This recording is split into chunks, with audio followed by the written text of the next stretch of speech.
Ça fait 3 ans que j'ai mon iPad Pro et depuis plusieurs mois je me pose la même question. Est-ce que mon iPad Pro a un problème ou est-ce que juste j'évolue? Parlons-en. Salut tout le monde, c'est Quentin, je suis ravi de vous retrouver pour parler de l'iPad Pro, ce super produit que j'utilise maintenant depuis plus de 3 ans, je vous le disais. C'est la version 2020 que j'ai acheté pour découvrir ce produit que je n'avais plus utilisé depuis longtemps et quelle claque. Ça a été et ça reste un produit incroyable. En fait, grâce à lui, j'ai changé entièrement mon workflow de travail. Avant, j'utilisais un MacBook Pro 13 pouces que j'emportais partout avec moi pour faire mes montages, mes retouches, etc.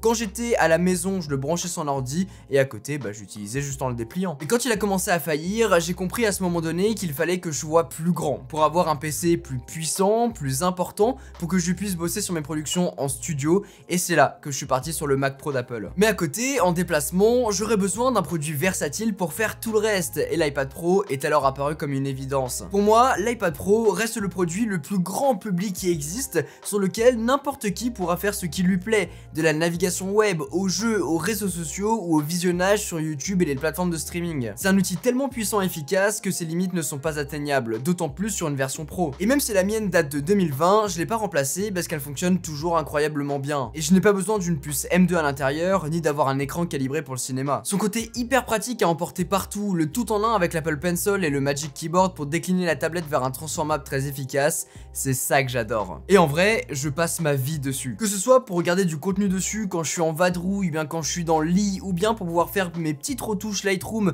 lorsque j'ai une photo à éditer, et bien je fais tout ça directement avec l'iPad sans aucun problème. L'ergonomie est top, et puis ensuite je fais un petit airdrop de mon iPad vers mon iPhone avant de publier ces photos sur Instagram ou bien de les encadrer. Ce que je ne fais plus par contre, c'est dessiner dessus. J'ai perdu cette habitude et j'ai moins envie de dessiner.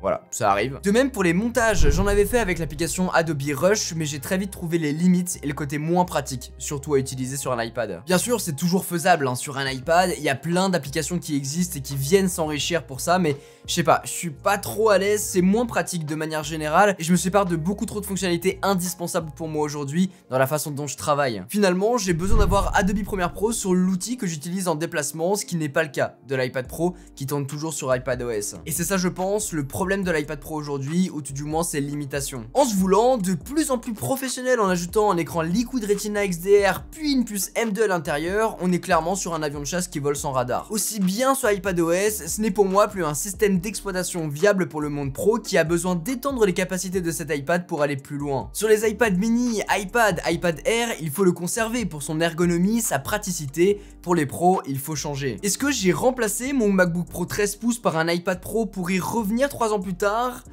C'est la grosse question que je me pose ces derniers temps. Étant donné que je me mets à créer de plus en plus de contenu court sur Instagram mais que je suis aussi un peu plus en déplacement, je peux pas prendre mon Mac Pro avec l'écran et me balader avec. C'est pas possible, logistiquement parlant. Mais à côté, si ce n'est pour la partie photo que je peux traiter sur l'iPad, la vidéo, je ne peux rien en faire à part attendre de revenir au studio. Et pourtant, c'est ce dont j'ai le plus besoin. Et c'est ce frein que j'aimerais libérer. Si Apple ne m'y aide pas en changeant son écosystème, c'est moi qui devrais trouver quelque chose de différent ailleurs. Et ce ailleurs, c'est le MacBook Pro si je veux rester dans l'écosystème Apple. Et franchement, ça me fait chier parce que j'adore le côté pratique de l'iPad. J'adore la façon dont je l'utilise. Et en vrai, mis à part pour le montage vidéo, le MacBook Pro ne va rien m'apporter de plus. C'est hyper frustrant. Et en plus, je vois déjà les commentaires en me disant mais vas-y, prends les deux. Mais non, parce que déjà, ça coûte cher. Et en plus de ça, je vais utiliser un et l'autre restera dans le tiroir, et je vais utiliser l'autre et l'autre restera dans le tiroir. Ça va compliquer de fou mon workflow pour utiliser un produit pour une tâche.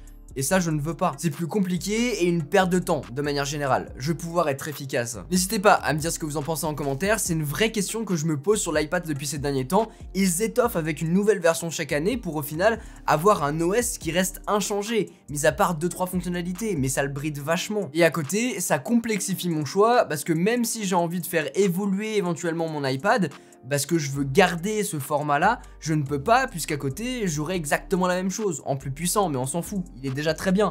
Donc il faudrait un MacBook Pro. Je trouve qu'il y a donc un gros problème de fond sur l'iPad Pro qui en quelque sorte n'assume qu'une partie de son identité. Apple le bride alors qu'au final ils ont exactement la même puce M2. C'est hyper frustrant. Sans parler du prix qui commence à 1069 € pour un iPad Pro nouvelle génération et 1599 pour le premier prix des MacBook Pro. Le tout avec la même puce M2 à l'intérieur, des caractéristiques un petit peu différentes et surtout des usages drastiquement différents. Dépendamment de votre métier, vous aurez peut-être plus besoin de l'un pour être plus créatif sur l'iPad Pro et de l'autre avec du motion design, de la 3D, du web design ou même de montage vidéo comme moi. Bah c'est vrai que le MacBook Pro s'offre à vous comme une meilleure option. Mais je pense que fonctionnalité égale, vous en aurez plus pour votre argent avec un MacBook Pro pour pouvoir faire plus de choses, mais à côté, je pense que la durée de vie de l'iPad est plus longue. Donc d'un côté, pour mon propre usage, on a l'iPad Pro qui est ultra compact et portable pour regarder des séries, c'est top, faire de la retouche Lightroom, écrire des scripts vidéo, répondre à des mails, etc. De l'autre, un produit moins pratique à utiliser, plus lourd, plus cher aussi, je vais pas vous le cacher. Mais à côté de ça, on peut faire beaucoup plus de choses. Je sais pas trop, c'est une question vraiment ouverte et je vous attends vraiment en commentaire pour qu'on puisse en discuter, en débattre, ça sera hyper intéressant. Même si la réponse m'est très personnelle et orientée sur mon usage, c'est intéressant je trouve d'échanger et de partager un petit peu nos avis et nos expériences. Si vous utilisez un iPad ou si vous utilisez un MacBook Pro dernière génération, je trouve ça intéressant d'avoir vos rapports avec ces produits et surtout de connaître votre avis sur les nouvelles générations d'iPad Pro et ce côté d'iPadOS qui est toujours là. Voilà, donc n'hésitez pas à me dire tout ça. Sur ce, c'était Quentin, passez tous une très bonne journée. Tchau!